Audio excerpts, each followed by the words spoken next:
మీరు ఆ రోజు వచ్చారు కదా, మీరు ఆ రోజు వచ్చారు కదా, ఎవరు కథలు చేయట్లేనా? మీరు 2 రోజులు స్పష్టమైన బీఆర్ఎస్ మేము మీలాగా పార్టీలు మారలేదు, మేము మీలాగా ఇచ్చేయలేదు, మేము కాంగ్రెస్ పార్టీ వ్యక్తులమే, మేము కాంగ్రెస్ మీకంటే కట్టర్ కాంగ్రెస్ పార్టీలో వ్యక్తులే. మరి ఎన్నిసార్లు చెప్పాలన్నా మీకు ఎన్నిసార్లు చెప్పాలి చెప్పండి? కాంగ్రెస్ పార్టీ కాదు, అసలు స్టూడెంటే కాదు. మరి నా టీజీపీఎస్సీ అన్ని పత్రాలు ఉన్నాయి, అన్ని ఉన్నాయి, స్టూడెంట్ కాదని మీ పార్టీ నుంచి ఒక మెమో రిలీజ్ చేయండి. ఎందుకని అట్లా మాట్లాడుతున్నారు? నిరుద్యోగులందరూ ఇవ్వాలి కాదు, నిరుద్యోగులందరూ ఇలా అన్నా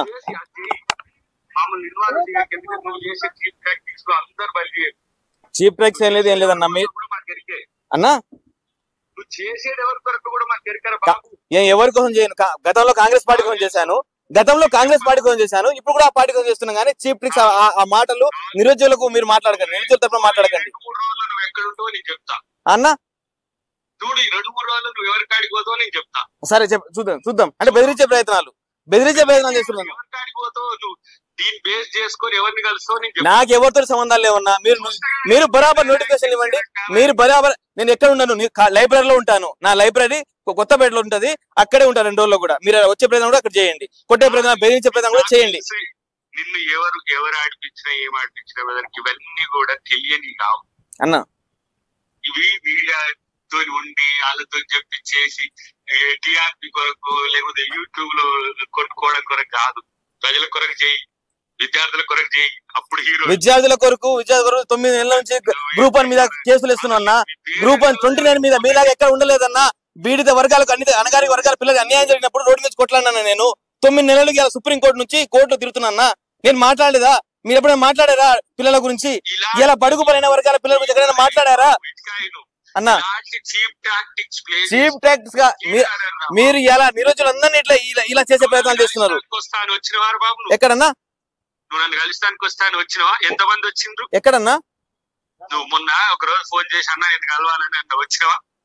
మీరు బిజీలో ఉన్నారు, నేను చెప్తాను చెప్పారు కదన్నా. మీరు బిజీలో ఉన్నావు, ఎంతమంది వచ్చిండ్రు? ఏంది ఎవరు? లైబ్రరీ స్టూడెంట్స్ అడుగు, ఎంతమంది వచ్చిపోయారు? అవునన్నా, మీకు వకాలత్ పలికే వాళ్ళు మిమ్మల్ని చేసే వాళ్ళు నీ దగ్గరకు వస్తారు. నాకు అలా లేదు. అన్నా నిజంగా మీకు నిరుద్యోగుల తరపున మీరు మాట్లాడాలనుకుంటే ఇలా సీఎం రేవంత్ రెడ్డి కలిపి ఇక్కడే ఉన్నాం. నీ సంగతి నువ్వు చూసుకో. నువ్వు నిరుద్యోగిగా లేవు, నిరుద్యోగుల తరపున లేవు. వాళ్ళకి కాకుండా చేసే ఎత్తుగడలు చేసి దరిద్రం చేతిలో ఉన్నావు. కూడా తెలుస్తావు ఎవడోడు అన్ని చెప్పేటా. ఊకనే కూర్చొని మాట్లాడుతావు అనుకుంటావు. నేను ఊకేనే ఏం మాట్లాడలేదన్నా. బీఆర్ఎస్ వాళ్ళ కన్ను లేకపోతే వాళ్ళ కన్ను చేరి జీతాలు తీసుకొని ఎందుకు అంటే మీకు యాత్రలు చేసినప్పుడు మీ జీతాలు తీసుకున్నావా?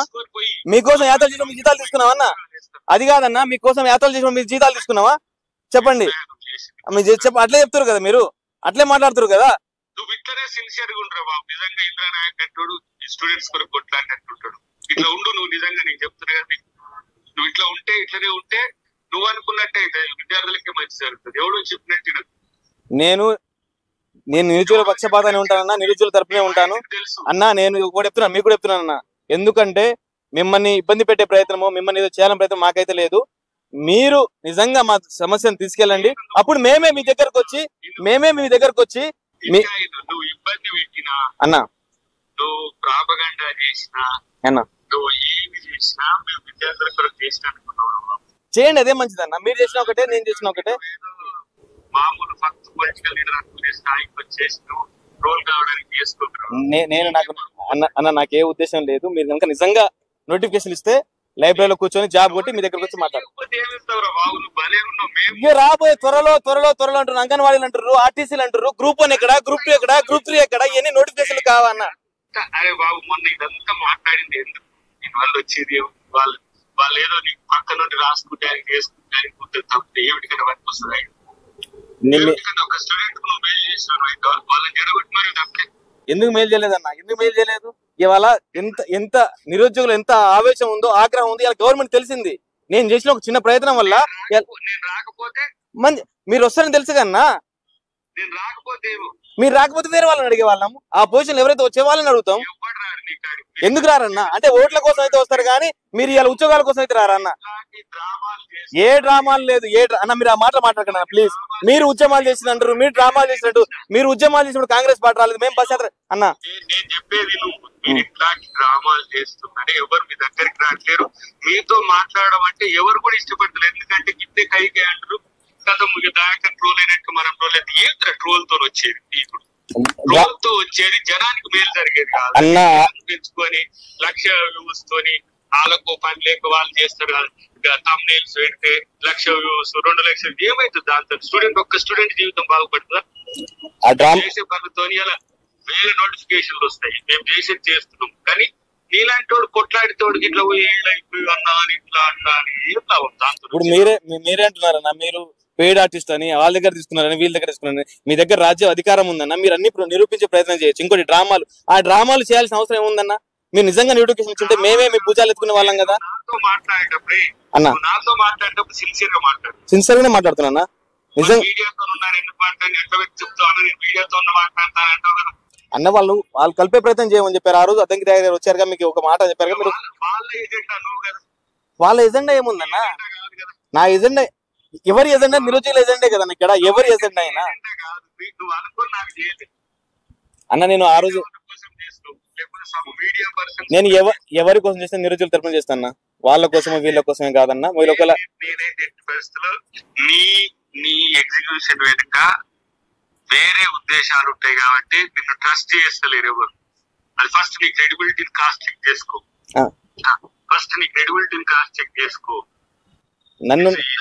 నా క్రెడిబిలిటీ చెప్పినప్పుడు కాంగ్రెస్ పార్టీ క్రెడిబిలిటీ కూడా మీరు తీసుకోవాలన్నా. ఎందుకంటే ఇలా కాంగ్రెస్ పార్టీని గెలిపించి నిరుద్యోగులే. ఎక్కడో 15-16% ఉన్న కాంగ్రెస్ పార్టీని ఇలా నిరుద్యోగులు ఊరు వాడ పట్ట పల్లెను తిరిగి ఇలా కాంగ్రెస్ పార్టీ గెలిపిస్తే పొలిటికల్ స్టేట్మెంట్ ఏముందన్నా? మీరు ఇలా సాయంత్రం కలిపేయండి అన్నా. అన్నా చేసేవన్నీ కూడా ప్రొవోకేటెడ్ లేకపోతే నీకు నువ్వు ఎస్టాబ్లిష్ కావడానికి చేస్తున్నారు. విద్యార్థుల కొరకు నువ్వు చేసే తీరుకుంటే అన్నా మేము చెప్పేది వింటుంటే నువ్వు విలువ. ఎందుకంటే క్లాస్ పెట్టాలి కదా, మీకు ఎవడో చెప్పేటోడు ఉన్నాడు కదా, ఆ చెప్పేటోనికి మీరు సమాధానం చెప్పాలి కదా. ఇట్లా చేసినా నేను దాకా చేసినట్టు అడిగిన నా మీడియాలో వచ్చిందన్న ఇట్లా దీని కొరకు చేసి అన్న నేను ఎస్టాబ్లిష్ కావాలి, నేను రాజకీయం ఎదగాలనుకుంటే మీ కాంగ్రెస్ పార్టీ కోసం బస్ యాత్ర కన్వీనర్ ఉన్నప్పుడే నేను అన్ని చూసుకోవచ్చు అన్న. అన్నా నీ గుండె మీద చేసుకొని అన్నా నిజాయితీగా నేను నా కొరకు కాకుండా నేను విద్యార్థుల కొరకు చేస్తాను. నా గుండె మీద ఏం చేస్తా కానీ మా అమ్మ నాన్న ఒకటే చెప్తున్నా. నన్ను కనిపించిన వాళ్ళకు నేను నిరుద్యోగుల తరపునే మాట్లాడుతున్నా. ఏ పార్టీ తరపున కూడా ఒక పుచ్చుకోలేదు. ఏ పార్టీ తరపున నేను ఉన్నది ఒక పార్టీ కాంగ్రెస్ పార్టీ తరపు నుంచి మాట్లాడుతున్నా. నేను చేయలేదన్నా. మీరు ఏమో వచ్చినారు కదా, మీరు 2 రోజుల్లో సమస్య పరిష్కారం. నేను పిలుచుకోలేదు, ఎక్కడ కూడా పిలుచుకోలేదు. రేపు గాంధీ భవన్ ముట్టడి ఉంది, ఏదైతే ర్యాలీ ఉందో ఏమైంది వాళ్ళ భార్య ఏ హోదాలో వస్తుందని పెట్టినావు కదా, చెప్పినావు కదా, అది నీకెందుకు రా బాబు? అంటే ఏ హోదాలో వచ్చింది? దాకా ఏ హోదాలో వచ్చింది? మరి సమస్యలు దాకా ఏ హోదాలో వచ్చింది? మరి ఎందుకు మీరు సమస్యలు పరిష్కరించడానికి వస్తా అని చెప్పిన మీరు కాదు. ఇంద్రానాయక్ అంటే చెప్తూ వచ్చింది. ఇంద్రానాయక్ నేను చెప్తే మీరు ఎందుకు వస్తారన్న? సమస్యలు ఉండడానికి వచ్చారు. జెన్యూన్ పిల్లలకు వచ్చాడు అడుగుతుంటే దాంట్లో ఇష్యూ ఉందరే ఇలా వినాలి కదా అని వచ్చినాడు. దానికి నువ్వు ఎక్స్ట్రాలు ఏంద్రా బాబు ఇంకా బాధ్యత ఇవన్నీ కూడా. కానీ విద్యార్థుల కోసం సిన్సియర్ గా కొట్టాడు ఇప్పటికీ సలహా చెప్తుంది. ఎందుకంటే వాళ్ళు నిజంగా నిరుద్యోగులు బాధపడి ఎన్ని తెలుసా, వేల మెసేజ్లు వస్తున్నాయి నా నోటిఫికేషన్స్. ఎందుకు మొన్న జరిగిన తర్వాత పిల్లల్లో ఒకటి ఏమైందంటే ఏదో ఒకటి జరుగుతుంది. దాని వైపు మీరు ప్రభుత్వాన్ని నిర్ణయం తీసుకునే విధంగా ఉండాలి. కానీ మీరు డిస్టర్బ్ చేసేదనుకో ఏమైతుంది? ఆ డిస్టర్బ్ చేయడం వల్ల మీ వల్ల అంత లక్షల మంది విద్యార్థులు చదువుకునేటోళ్ళకి కూడా మీ వల్ల డిస్టర్బ్ అవుతుంది. మొన్న కూడా నీకు అదే చెప్పింది. ఆ వేదిక మీద నేను నింకలేకపోయినా ఇక మేము ఏ డిస్టర్బ్ చేయం, మిమ్మల్ని ఏ ఇబ్బంది పెట్టే ప్రయత్నం చేయం. కానీ మీరు ఎప్పుడు నోటిఫికేషన్ ఇస్తారు, ఎప్పుడు ఒక మాట చెప్పండి. కాదు ఇప్పుడు ఆడ మొన్న మీటింగ్ లో ఉంది, నీ బరువు బజార్లో పడేటట్టు చేతులు కదా నేను తిడితే నిన్ను తిట్టండి అన్న. ఎందుకు ఆపుతాం? అది కొట్లాడేటోనికి ఆ స్వేచ్ఛ ఉండాలి, ఆ గౌరవం ఇవ్వాలి. విద్యార్థుల కొరకు కానీ నిరుద్యోగుల కొరకు కానీ కొట్లాడుతుంది ఇస్తూ దాన్ని మళ్ళా నేను పిలుచుకొని ఇవన్నీ ఎక్స్ట్రా అనిపించలేదని నేను ఎక్కడ ఇవన్నీ పిలవలేదు. రేపు ముట్టడి ఉంది కాబట్టి, శాంతి ధర్నా ఉంది కాబట్టి దానికోసం దగ్గరికి ఇంకోటి వస్తున్నారా బాబు, అద్దెకి దగ్గర చేయబట్టి వచ్చి ఇంకోటి నీతో మాట్లాడడానికి వస్తారా? మరి ఎందుకు అన్న? ఓట్ల కోసం వస్తారా అన్న? వస్తారా? ఓట్ల కోసం వస్తారా? వచ్చినప్పుడు చేయి, నువ్వేం చేస్తావు? మరి మీకు నిజంగా దమ్ముంటే 60,000 ఉద్యోగాలు ఇచ్చారనుకోరు, దాని గురించి మాట్లాడండి అన్న, చర్చలు పెట్టండి. ఎందుకు మమ్మల్ని బెదిరించే ప్రయత్నాలు చేస్తున్నారు మీరు? నాకు అర్థం కాదు. 60,000 ఉద్యోగాలు ఇచ్చారు కదా. ఇప్పుడు మీరు అంటున్నారు కదా 2 రోజులు ఎక్కడుంటారు భయ చెప్తున్నారు. 2 రోజులు ఎక్కడుంటా? నేను స్టడీ హాల్లో ఉంటా, కొత్తపేటలో ఉంటా.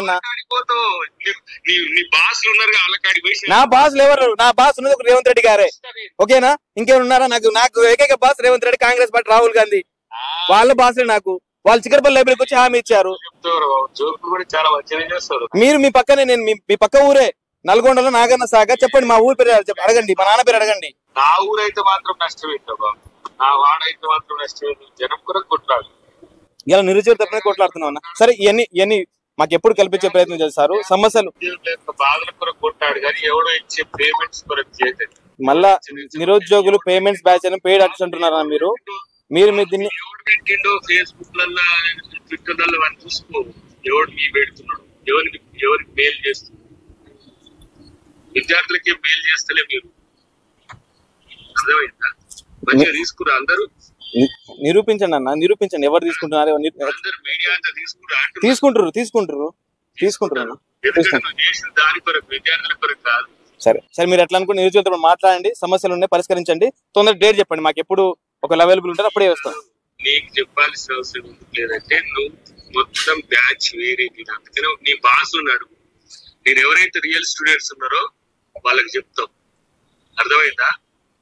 సమస్యలు వీళ్ళు ఎవరైతే కొట్లాడతారో, ఎవరైతే మాట్లాడతారో వాళ్ళని పేట్ పట్టు, ఇది కామన్ గానీ. సరే అన్న, మంచిదన్న, థ్యాంక్ యూ అన్న. ఏం చెప్తారు ఇప్పుడు?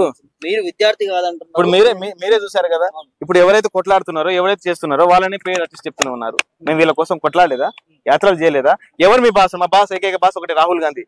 మా బాస్ రాహుల్ గాంధీ ఆయన వచ్చిండు కాబట్టి, చిక్కడపల్లి లైబ్రరీకి వచ్చిండు కాబట్టి, ఆయన 2 లక్షల ఉద్యోగాలు ఉన్నాడు కాబట్టి ఇలా మేము ఆయనను అనుసరించే ప్రయత్నం చేశాము. ఇవాళ వీళ్ళు ఏమంటారు? మీరు మీ బాస్ ఎవరు? మా బాస్ ఎవరు లేరు. రాహుల్ గాంధీ ఉన్నారు, కింద రేవంత్ రెడ్డి గారు ఉన్నారు. మేము కాంగ్రెస్ పార్టీ కోసం పనిచేసిన వ్యక్తులమే, మేము కాంగ్రెస్ పార్టీ కోసం యాత్రలు చేసిన వ్యక్తులమే. మీరు మా దగ్గర ప్రూఫ్స్ ఉన్నాయి.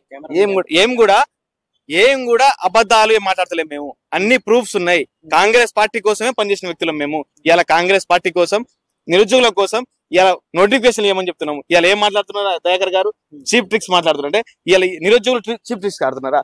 మీరు నిజంగా మీకు దమ్ము ధైర్యం ఉంటే అశోక్ నగర్కి వచ్చి 60,000 ఉద్యోగాలు ఇచ్చారని చెప్పి ప్రెస్ మీట్ పెట్టే ప్రయత్నం చేయండి.